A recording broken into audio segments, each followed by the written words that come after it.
Medical घोटाले में इस बार फंसे हैं।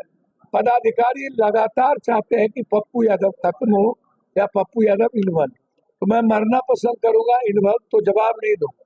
गोबर पर मैं घी नहीं डालता। इस तरीके की परिवार की बात उन्होंने की है। हम जरूर चाहेंगे कि परिवार की सुरक्षा। कई बार इस कार्यालय के 1734 से अभी चिट्ठी बड़े लेवल पर मैंने सारे चीजें मैंने ये सारा SMS एक SMS के साथ मैंने अभी जो आया 5 दिनों के अंदर और डेली लगातार। नमस्कार, आप देखना शुरू कर चुके हैं लाइव सिटीज को। मैं नाम अभिषेक है। पूर्णिया से निर्दलीय सांसद पप्पू यादव को लगातार धमकियां मिल रही हैं। कई बार धमकियां मिल चुकी हैं, फोन, फैक्स और कई चीजों के माध्यम से पप्पू यादव को धमकियां दी गई हैं। लगातार उन्हें धमकियां मिल रही हैं, जिसको लेकर सियासत भी तेज है। ऐसे में पप्पू यादव लगातार गुहार लगा रहे हैं और साफ साफ कह रहे हैं, मुझे सुरक्षा की प्राथमिकता की जरूरत नहीं है, लेकिन मेरे परिवार को सुरक्षा दीजिए, क्योंकि परिवार की बात है। परिवार को सरकार से सुरक्षा देनी चाहिए। और उन्होंने मांग की है कि जब MP MLA इतने सारे लोगों को सुरक्षा दी जाती है तो क्यों नहीं दी जा रही, क्यों ऐसा किया जा रहा है। मेरे को खत्म करने की साजिश तो की जा रही है, कुछ लोग लगे हुए हैं, मुझे खत्म करना चाहते हैं, लेकिन मेरी प्राथमिकता ये नहीं है। 27 तारीख से सत्र नहीं चलने दूंगा। साफ साफ कह रहे हैं, लोकसभा का सत्र है, ऐसे में उन्होंने साफ साफ कहा है सत्र नहीं चलने दूंगा। सत्र इसलिए नहीं चलने दूंगा, बिहार के मुद्दों को लेकर, झारखंड के मुद्दे को लेकर सत्र नहीं चलने देंगे। कई और बातों को भी पप्पू यादव ने कहा है। क्या कुछ कह रहे हैं पूर्णिया के निर्दलीय सांसद पप्पू यादव, पहले आप वो सुनिए। पता सरकार क्या करती है क्या नहीं करती है। SP साहब, मैं भीख नहीं मांगूंगा। एक दूसरी चीज, सिस्टम को पप्पू यादव से यदि डर है कि मैं सही ना बोलूं और मनमानी कर दे दूं, मुझे लगता है मैं नीतीश कुमार जी को एक बात याद दिला देना चाहता हूँ। पहली बार नीतीश कुमार जी जब मुख्यमंत्री बने थे तो उसमें सबसे बड़ा रोल पप्पू यादव, जिसमें लालू जी और साबुद्दीन साहब पाटलिपुत्रा होटल में हमसे लड़ गए थे। और मैं हमेशा उनका रिस्पेक्ट करता हूँ, लेकिन जो लोग बड़ी बड़ी बात करते हैं उनके नीचे जो लोग हैं जो मेडिकल घोटाले में इस बार फंसे हैं, पदाधिकारी लगातार चाहते हैं कि पप्पू यादव खत्म हो या पप्पू यादव इन्वॉल्व। तो मैं मरना पसंद करूंगा इन्वॉल्व तो जवाब नहीं दूंगा। गोबर पर मैं घी नहीं डालता। लेकिन मैं BJP या अन्य किसी ऐसे लड़कों से मैं आग्रह करूंगा जो गलत टिप्पणी करते हैं, इससे जातीय द्वेष पैदा होगा यदि मैं कोई जवाब दूं। मुझे आग्रह है कि गलत टिप्पणी ना करें, आप वैचारिक बात करें।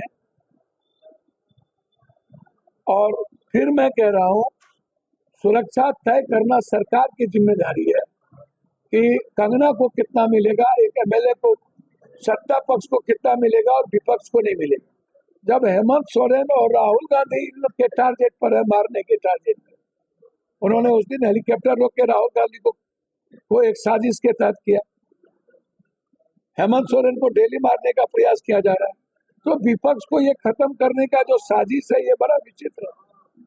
इस पर क्या मैं कह सकता हूँ। बस मैं इतना कहूंगा कि मैं निश्चिंत हूँ, मैं डरता नहीं हूँ, मैं लगातार काम करूंगा। मैं अभी सिल्लीगुड़ी जा रहा हूँ, फिर सुबह मैं काम करूंगा 3-4 कार्यक्रम है। मैं 27-25 से हाउस है, और हाउस का मतलब है पप्पू यादव, बिहार और झारखंड के आभार। तो मैं एक बार भी अपने लिए सदन में भीख नहीं मांगूंगा। एक बार आप उठा के देखिए, सवाल नहीं। पप्पू यादव का महत्व है आम आदमी के लिए, मेरी सुरक्षा आम आदमी ही कर सकता, इसलिए मेरे लिए वो बेटर ही नहीं। लेकिन बस मैं आग्रह करूंगा सरकार से कि जिस तरीके की परिवार की बात उन्होंने की है, हम जरूर चाहेंगे कि परिवार की सुरक्षा। आप कैसा रखते हैं? कोई अभी भी मैंने जो चिट्ठी लिखी है, कई बार इस कार्यालय के 1734 से अभी चिट्ठी बड़े लेवल पर मैंने सारे चीजें मैंने एक चीज मैं आधी चिट्ठी ये सारे मेरे बेटे का फोटो लगा करके भेज दिया, सारी चीजों में एक एक चीजों को मैंने ये सारा एसएमएस एक एक एसएमएस के साथ मैंने अभी जो आया 5 दिनों के अंदर और डेली लगातार ये सारे एसएमएस ये सारे क्यों हाथ पर हाथ धर बैठे, ये सारे नंबर सारे आप एक तो किसी जगह जाके उठा के लाए जो वो भी कहीं ना कहीं है इन बात, चुप क्यों? लेकिन उसके बाद 15 धमकियां, उसके पहले 7 धमकियां, तो इसका मतलब है कि कोई ना कोई इसके पीछे पप्पू यादव को खत्म करना चाहते, तो मुझे कोई आपत्ति नहीं।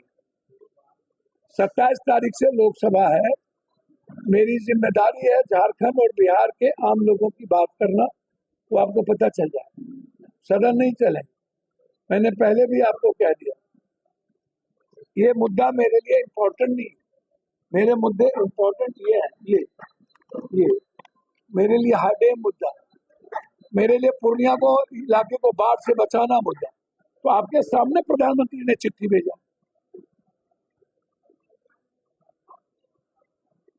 इसीलिए आप बेफिक्र रहें, आप चिंता ना करें। सरकार की तरफ से देखिए 2-3 बात समझिए,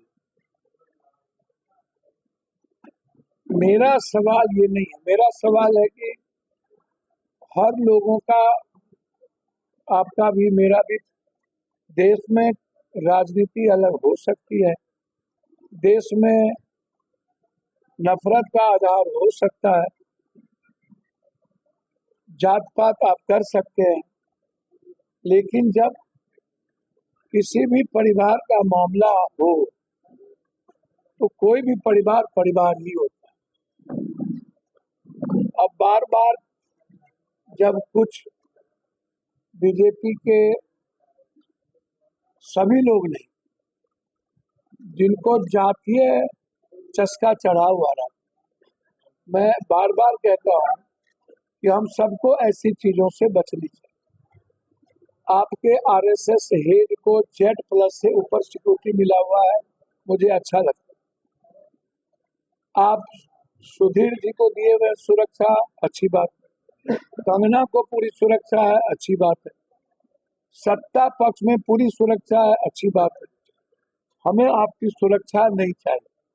जब मैं बार बार कहता हूं कि मैं लगातार मोटरसाइकिल से घूम रहा हूं, लगातार मैं जंगल में घूम रहा हूं, 23 दिनों के बाद मैं पूर्णिया आया हूं, इसीलिए यह डेवलपमेंट की बात आपसे करनी थी मुझे, मैंने वो किया। तो मेरा नजर डेवलपमेंट पर, मेरा नजर रोजगार पे, मेरा नजर विकास पे, मेरी नजर पूर्णिया को नंबर 1 करने पर है, कोसी सीमांचल को बाढ़ से मुक्ति पर है, इस इलाके के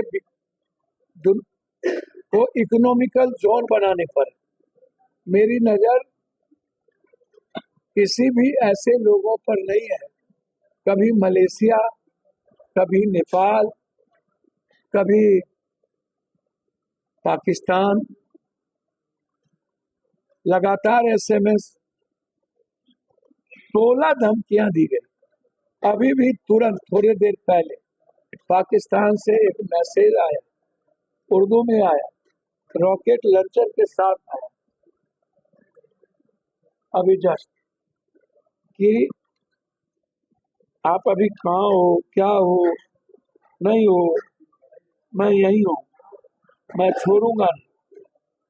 जब मुझे कोई चिंता ही नहीं है, मैं आपके पास बैठा हुआ हूँ, यही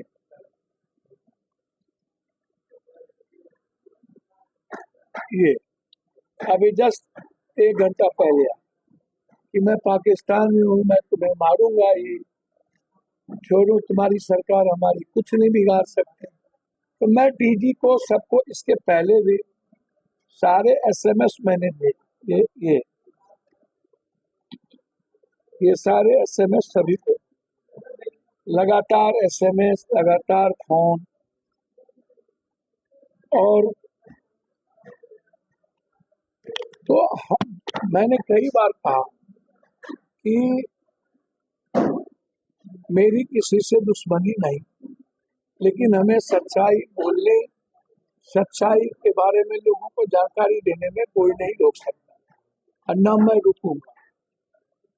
जो सच है उसको बोलूंगा। जब 23 दिनों से मैं जंगल जंगल मोटरसाइकिल से, चाहे लुइस मरांडी जी हो चाहे कोई भी हो, मैं जब खाक छाड़ के मैं घूम रहा हूँ, तो आप जरा हमको बताइए मैं कहाँ डरा? मैं महाराष्ट्र गया, चुनाव प्रचार में जुट गया, डर नहीं है, लेकिन जांच तो चाहूंगा ना। मैं हाईकोर्ट गया हुआ हूँ, हाईकोर्ट में मैं दिया हुआ हूँ कि सरकार गंभीर नहीं है। हाईकोर्ट ने पूछा है, पटना हाईकोर्ट,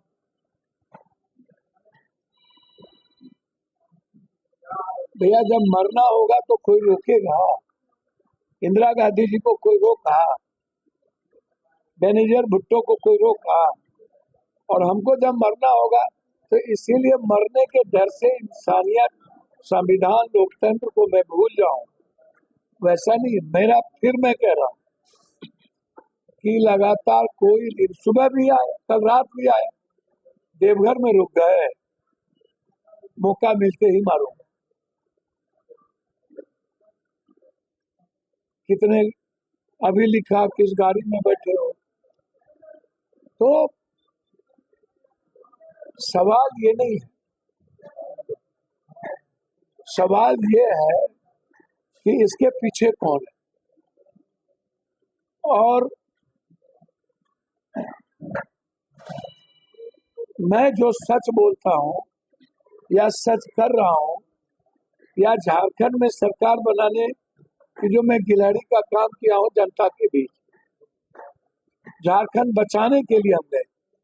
और यदि किसी भी राजनीतिक पार्टी को या सिस्टम को पप्पू यादव के सही बोलने से तकलीफ है, तो मैं तो कहूंगा कि इनके पीछे कोई न कोई सिस्टम है जो पप्पू यादव को मरवाना चाहता है।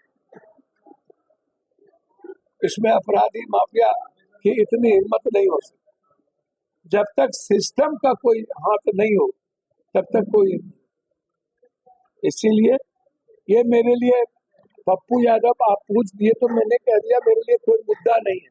मेरे लिए मुद्दा है प्रधानमंत्री के कार्यालय से 2026 तक, मेरे लिए मुद्दा है 4 NH हमको मिल गई, मेरे लिए मुद्दा है रेलवे मिल गया, मेरे लिए मुद्दा है एयरपोर्ट का काम शुरू हो गया, मेरे लिए मुद्दा है कि हाई डैम और नया भीमनगर बैरेज 26 के बाद बनना शुरू हो गया।